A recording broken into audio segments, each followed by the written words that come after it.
We're having an incredible conversation with Terrinee Gundy, a mother, an author, attorney, a judge, about her incredibly candid memoir, Daughter of a Junkie, a true love story. Now, in your book, you describe your father as a rock star, but you are referring to rock star in the sense of the crack rock that he was struggling with. But you also talk about this unconditional love. There's a quote that there's a part of the book that I want you to read and share with our viewers about that. Yes, I would love to. The love had gotten me through it all. My sister's love, my mama's love, my daddy's love, and the love of my entire family. My daddy may have been a junkie, but he was my junkie.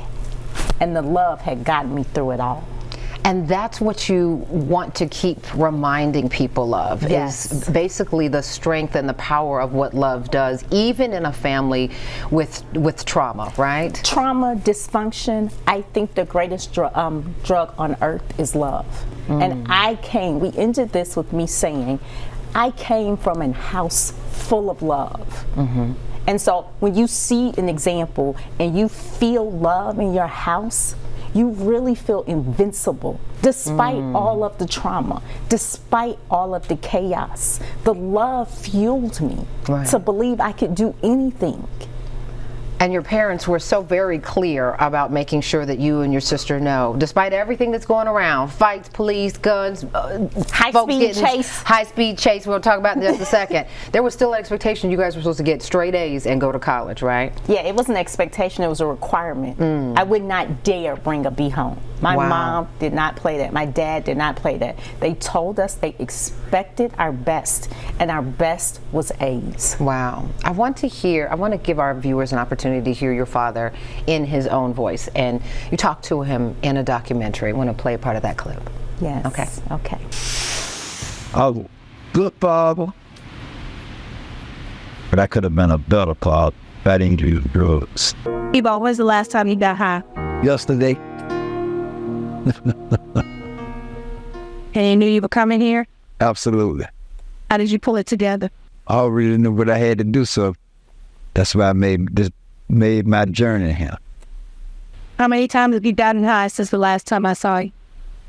How long has it been since you've seen me? About 10 days. How many? 10. 10 days?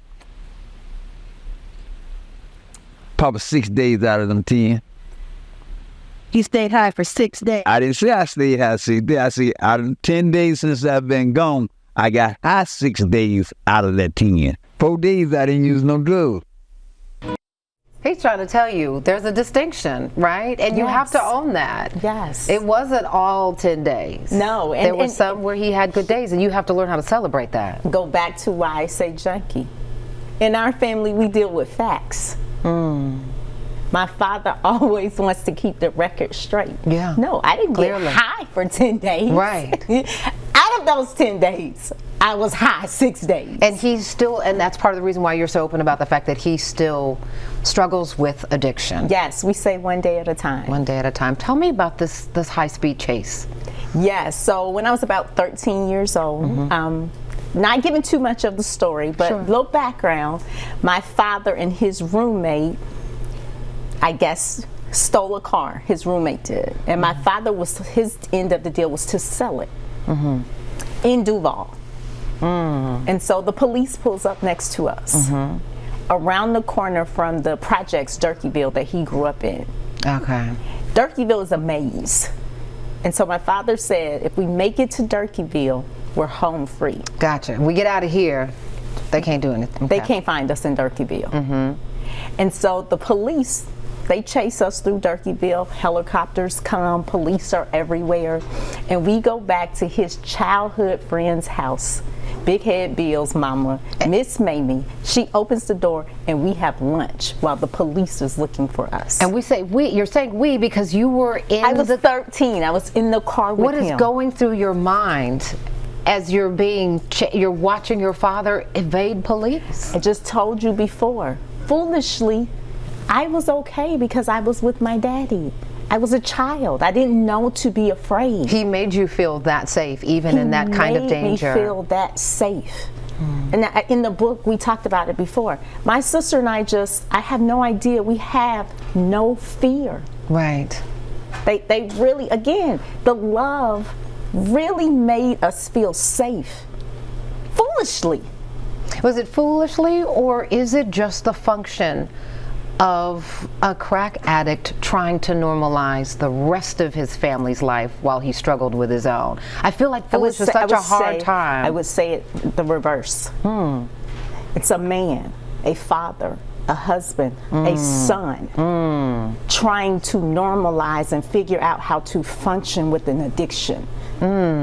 My father Very good is not distinction. defined Thank you for that. as a crackhead or a junkie. That's the reason I titled the book, because he's so much more than that. Yeah, clearly. Addiction is a disease. We are in Breast Cancer Month, and we do not look at diseases the way that we look at addiction. Right. It's a disease. And it really is. I mean, there was an imbalance. There was something that there were things that physicians can clearly identify in an addict, and so it's so important. Yeah. So to I put will that not back at allow that. for you, not you, the universal you, Sure. to define him simply by his disease. He was an amazing father. He is an amazing father. He is. He raised you. I love him. He raised me. He supports me. He supports the book. He actually held a book signing for me. My mom held one for me. My family has been extremely supportive. Well, and I think it's too because there's so many important lessons here, and I think it must be clear that everybody is learning from this experience and what you're sharing. I want you to stand by. And healing. And healing. We're going to talk about that coming up.